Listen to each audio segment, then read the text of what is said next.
Write a program in C# which is a menu-driven program to compute the area of the various geometrical shape. So, medyo challenging na 'to pagdating sa mga beginner. So, anong gagawin natin para magawa natin yung program na 'to? So, hindi tayo maghahanap ng program mismo. Ang hanapin natin, alamin natin yung various geometrical shape. So,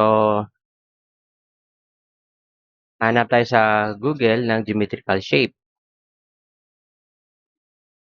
Geometric shapes. Ayan.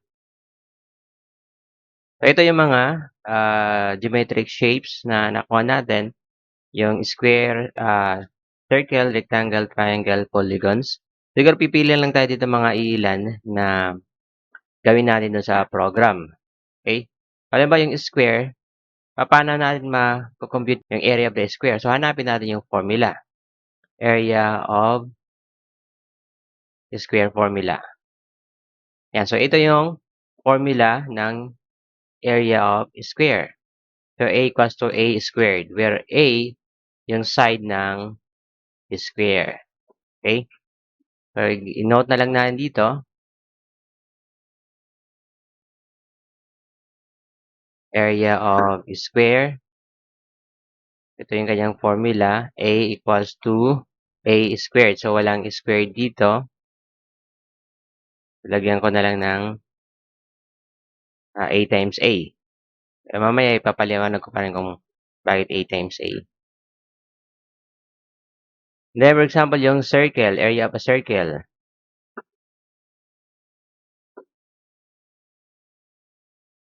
Okay, so ito naman yung formula ng A of the circle. So, A equals to pi r squared. Note lang natin dito muna, area of circle. So, yung A equals to yung pi. So, wala tayong formula o wala tayong symbol na magagamit na pi dito sa C#. Gagamit tayo ng variable to represent the pi. So, we can use pi. Then, of course, times r squared. Okay, so pwede nating plus multiplication yung operation dito. So, we're going to use asterisk, then square natin si r, yung radius. So, r times r. Okay. Then, another is area of rectangle. Yan. So, area of a rectangle naman, A equals to WL. Area of rectangle. So, A equals to W times L. Another is area of triangle. Ito lang muna, medyo mas madadali yung mga formula nito. Area equals to height times base divided by 2. So, dito, since wala naman tayong magagamit na subscript, at ito ay height lang naman, so hindi na natin gagamitin yung ito na symbol. So, pwede nating gawin yung formula, area of triangle, A equals to times the height times base divided by 2. So, kung mapapansin ninyo, yung mga formula, kinukuha natin kung ano yung ginagamit dito. Alam ba dito sa geometry, di ba? So, hindi tayo gagawin ng sarili ng formula. Pero ang gagawin natin, or ang ginagawa natin is, ino-convert natin yung formula into a formula na applicable naman sa programming language na ginagamit natin. Kagaya nito, sa pi, walang symbol na pi. So, we're going to use a variable to represent the value of pi. Okay, ito naman square. So, wala naman tayong squared na symbol din, yung raised to 2. So, ang pinakamadaling gawin is multiply the value by itself. So, ganun naman talaga mag-square, di ba? Okay? So, we have here the formulas of the some of the geometric shapes na pwede natin gawin. Okay, so, according dito sa program na pinapagawa, menu-driven program to compute the area of the various geometrical shape. Ibig sabihin, pipili. Mayroong pagpipilian kung ano yung gagawin. So, gagawa muna tayo ng menu. So, display lang muna tayo ng menu. Console dot right line geometric shapes.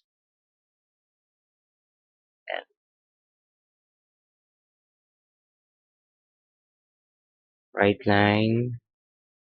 Halimbawa, ang gusto natin, sa menu, pipili lang sila ng 1 to 4. Okay, 'pag 1, so ito yung gagawin niyang area of square.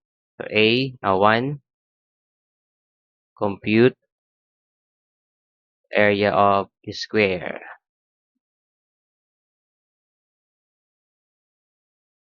Then, 'pag 2 naman, compute area dito, area of circle, a circle, area of the circle, area of square, area of circle. Then,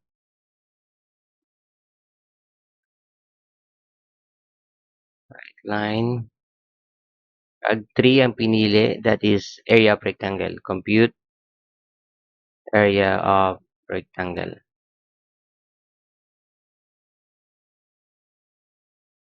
Then another is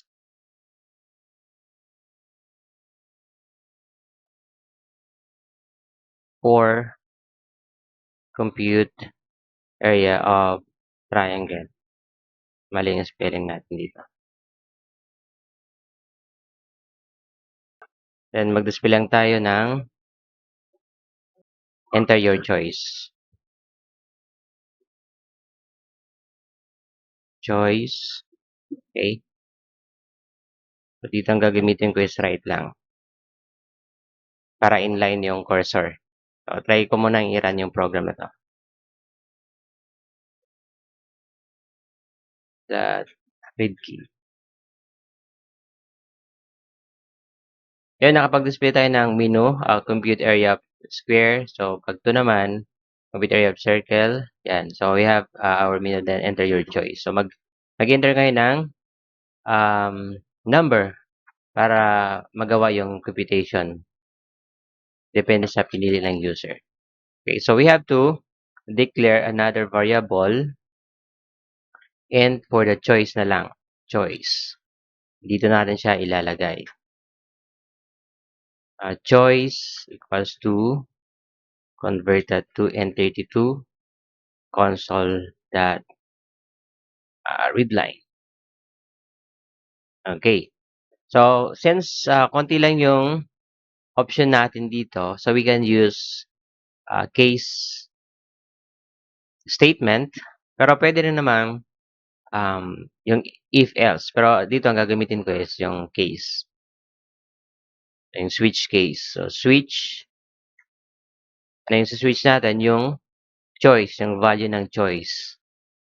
Dito natin siya ilalagay. Yung unang case natin, case 1, compute the area of a square. So, ano yung kailangan nating input? Yung A, which is the side of the square. Kung titingnan lang dito, for example, 2.5, so 6.25 yung area. So, dito walang nakalagay na unit of measurement. So, yung kailangan natin na input is yung side. We have to declare a variable that will store the side of the square. And of course, yung area.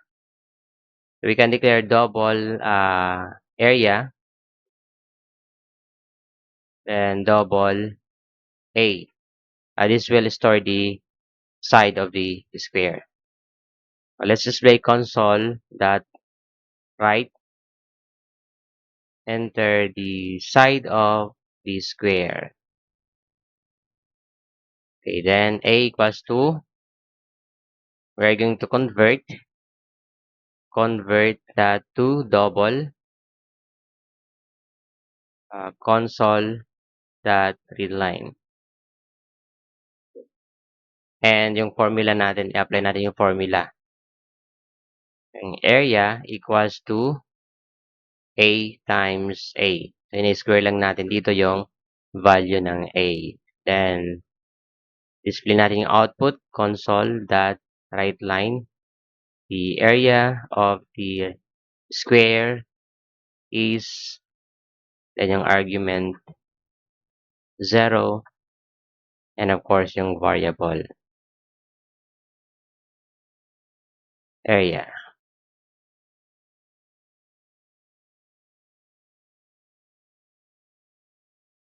And we have to write the break statement dito. Yan. So, try muna natin yung program na to. Yung first option, compute area of the square. So, enter your choice, 1. So, enter the side of the square. For example, yung 2.5. Yan. So, the area of the square is 6.25.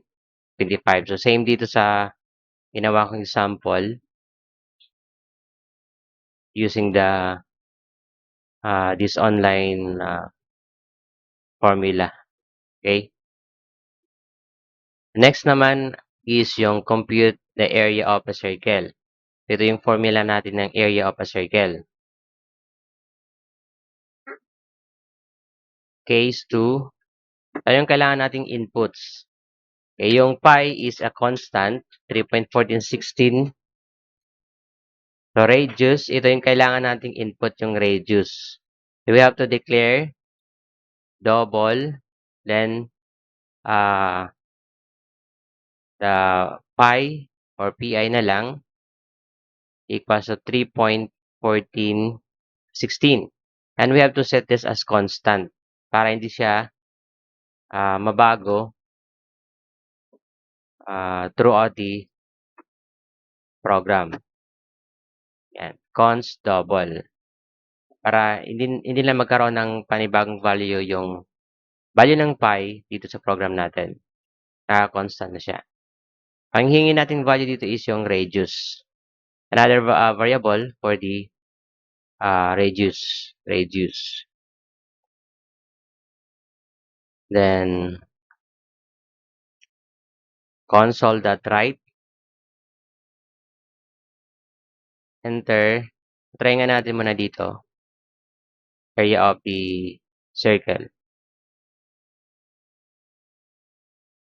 Okay, so dito, radius yung input. Halimbawa, 5.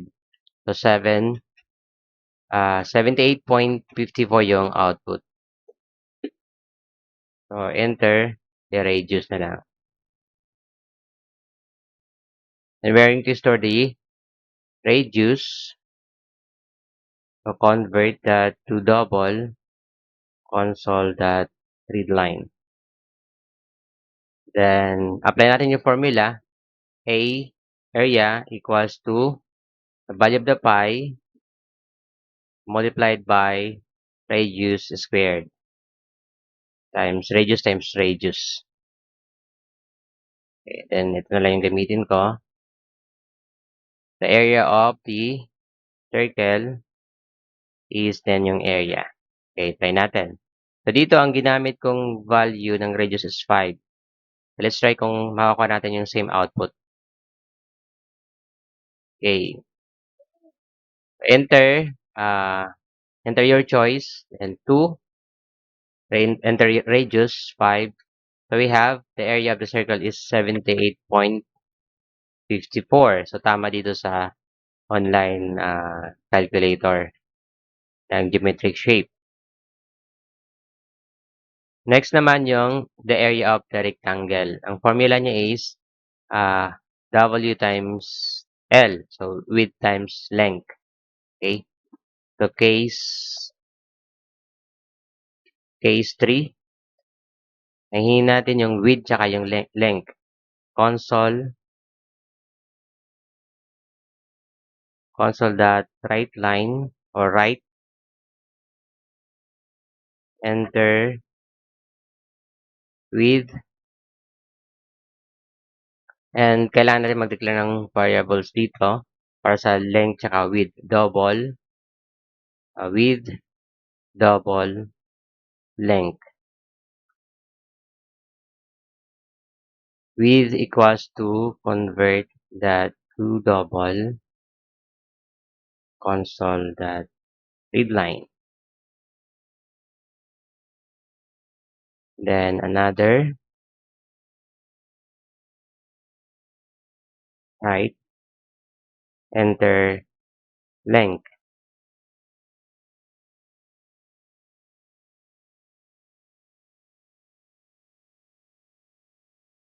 Try natin. Rectangle. Ayan, so length tsaka width nga.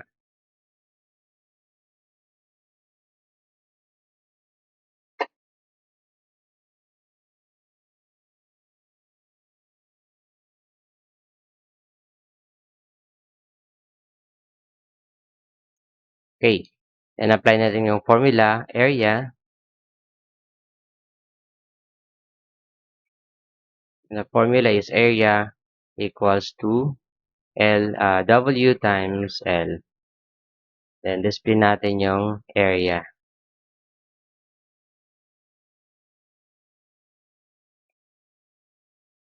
Width pala. Width tsaka. And so, kinomplete ko dito. Yan, width tsaka length.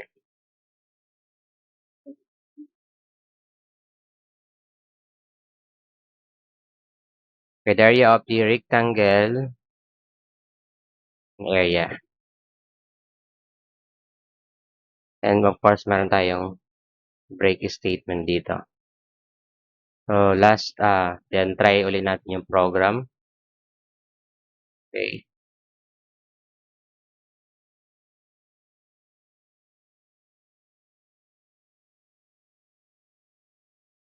And so, enter your choice, 3, enter width.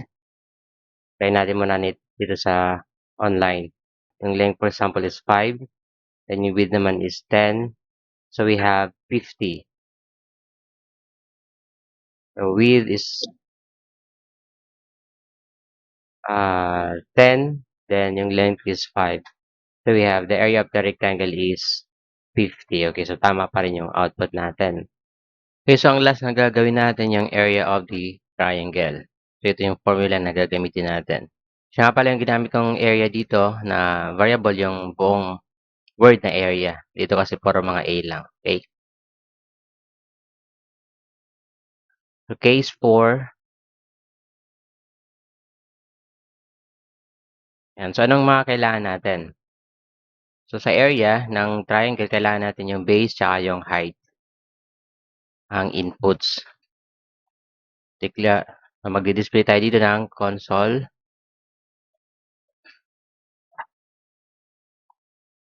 Enter the height.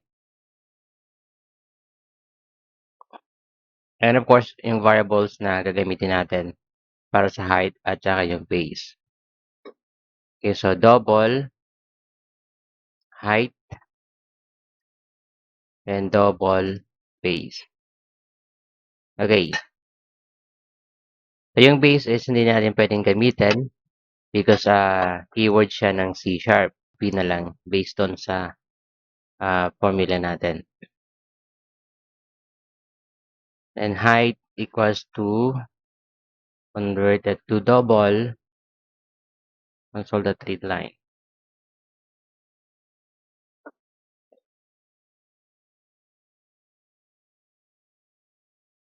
Enter base.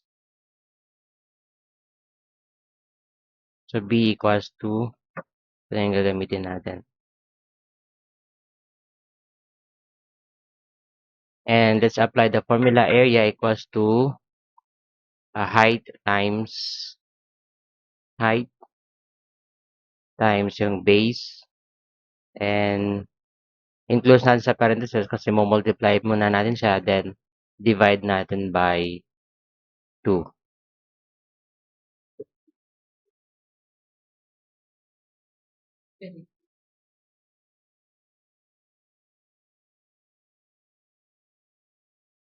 Okay, then the area of the triangle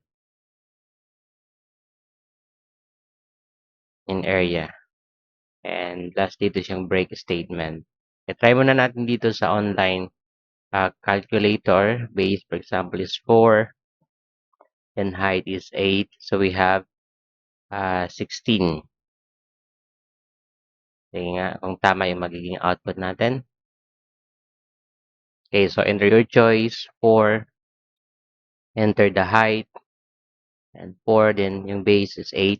So we have the area of the triangle is 16. So same yung nakuha nating result dito. Ayan, so we are able to create this program, and kahit na hindi tayo masyadong familiar do'n sa mga geometric, shapes, kailangan lang talaga marunong tayong mag-search sa internet kung ano yung mga hindi natin naintindihan para magawa natin yung program.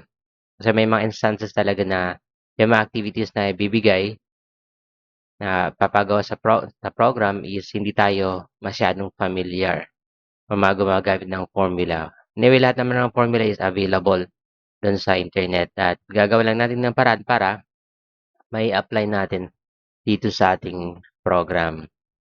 Okay, so I hope na may natutunan kayo dito, sa ginawa nating program. Kung meron kayong hindi naintindihan, please comment below at try nating sagutin.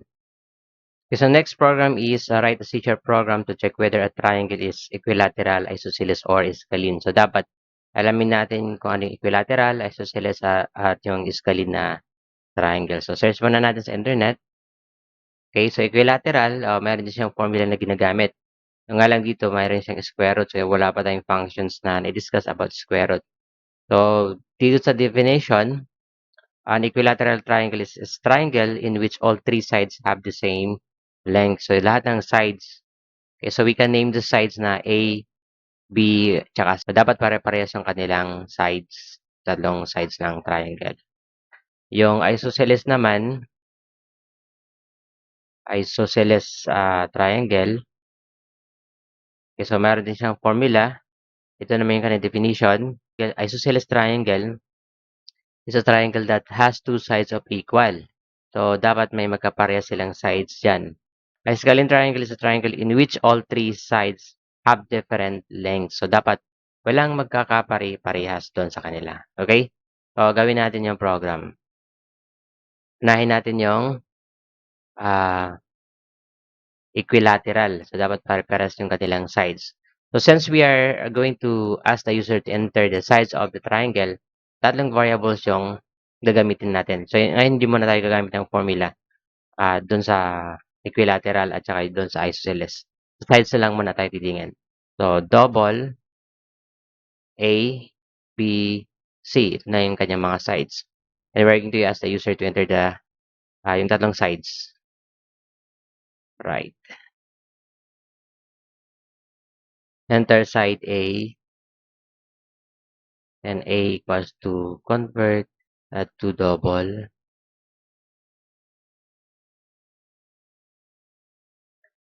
Okay, then side B, palitan natin ng variable. And side C. Tatlong sides yung kukunin natin. Okay. Then, ngayon, we're going to check yung equilateral muna. So, dapat para pares yung sides. So, if A equals to side B, and dapat parehas sila. And another condition, i-check na natin kung kapares din nila yung value ng C. Then, we can use to check whether pares din yung value ng C, B equals to C. So, bakit ganito yung condition natin? So, dito, ma-check na natin kung say A tsaka B parehas yung value. Dito naman, B equals to C, kung parehas sila ng value, at meron tayong logical operator dito. Pag nag-true ito, and this is true, so true and true is true yung maging result. Pag na-check natin kasi na si A tsaka B parehas, then B tsaka C parehas, ibig sabihin parehas na din si A tsaka si C. Ang triangle is equilateral. So console at right line, the triangle is equilateral. So pare-pares yung tatlong side nila. Okay, how about dun sa isosceles? So dapat may dalawang sides ang kaparehas. So pwede natin i-check si A tsaka B, B tsaka C, then A tsaka C na sides. Okay? So else if A equals to B, and kahit alin sa kanilang dalawang sides ang pwede nating i-check. Pwede rin natin i-check C or B equals to C. Diba? So, pag nag-true ito, automatic, that is an scalene kasi dalawang sides lang titingnan natin. Pag ito naman nag-true, ganun pa rin. So, we can also check um, yung value ng A, yung side ng A tsaka C. Diba? So, tatlo yung magiging validations natin dito. So, A is equals to C. So, kahit alin sa kanila, kapag ka nagkaparehas, that is isosceles. Diba? So, console.writeLine. So, based dun sa definition, triangle is isosceles. And, oh, pero mamaya, check pa rin natin kung tama yung magiging result natin. Else, so, pag wala talagang kaparehas kahit isa, ibig sabihin yung triangle na yon is scalene. And, okay? So, let us try kung tatama yung magiging output natin based sa mga given inputs. Okay, interside A, for example, 5, then 5, and 5. So, dapat equilateral. And the triangle is equilateral. Try natin na si A tsaka B parehas. So, A is 5, B is 5, then C is 6. So, dapat isosceles. Tama. Try natin na si A tsaka C ang magkaparehas. So, A is 5, B is 7, and then C is 5. So, dapat isosceles pa rin. Okay, tama. Then, try natin na si B at saka C naman ang magkaparehas. A is 5, then B is 7, then C is 7. So, dapat isosceles pa rin yung magiging output natin. Yan, tama pa rin. So, ngayon, kapag hindi pare-pares yung mga values nila, for example, 5, si side A, si side B naman is 6, then si side C is 7. So, dapat scalene yung magiging output natin. Yan, the triangle is scalene. Okay, so we are able to determine if the triangle based on the given sides is equilateral, isosceles, or scalene. Okay, so last program na gagawin natin, write a short program to check whether a triangle can be formed by the given value for the angles. So, yung triangle may tatlong angles. So, bali tatlo yung magiging input natin. Actually, dito ang pinapagawa yata is yung perfect triangle. Yung perfect triangle is 180 degrees yung total ng tatlong angles. Okay? So, double angle 1, angle 2, angle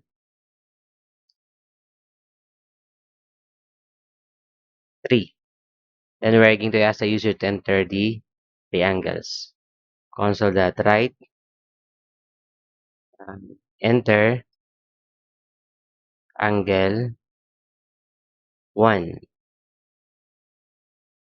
Then angle 1 equals to convert to double. Okay, console.readline. And again, copy and paste lang natin to. Angle 2 and the last angle, angle 3. Then we're going to declare another variable for the total or yung sum ng tatlong angles na to. Double sum. So sum equals to angle 1 plus angle 2 plus angle 3. Ngayon, check natin kung yung sum, lahat ng angles equals to 180. Okay, so kapag ka-equals, console that right line, display lang tayo ng perfect triangle.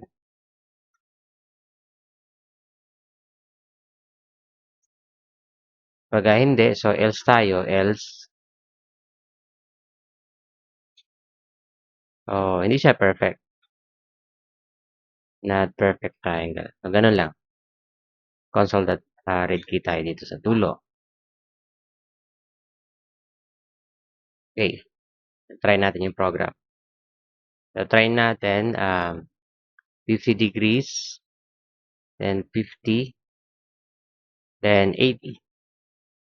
So, perfect triangle.